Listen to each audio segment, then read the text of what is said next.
Joining me now is one Republican congressman who's been pretty vocal against stimulus help, Thomas Massie of Kentucky. Representative Massie, it's always a pleasure to have you on the show.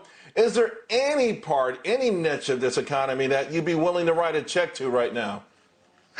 Well, the stimulus package I could get behind is the one Ron DeSantis implemented in Florida. He opened his economy back up.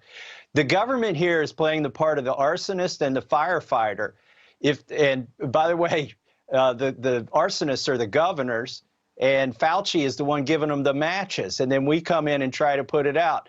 You know, I hate the word new normal, because I think we need to get back to the old normal. But the airlines are going to need a new business plan.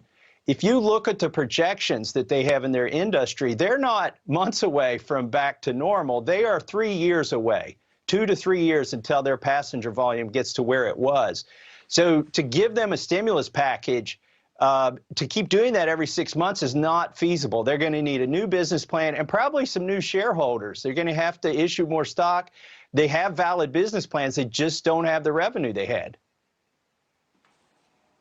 But do you think the upheaval of 30,000, 40,000, 50,000 airline workers furloughed and then eventually laid off, these stocks going to zero, then being recapitalized, all that kind of stuff, it has an echoing effect, doesn't it? I mean, it would be damaging to the overall stock market. And ultimately, I don't disagree with you with respect to these states that are shut down and some of the irresponsible heavy-handedness and hand-fistedness of it. But what do we owe our fellow Americans, even if they unfortunately happen to live in a blue state?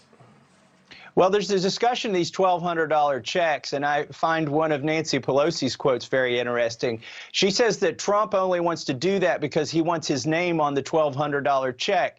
That insinuates that Nancy Pelosi would be okay with it if Trump's name weren't on the check or if her name were on the check.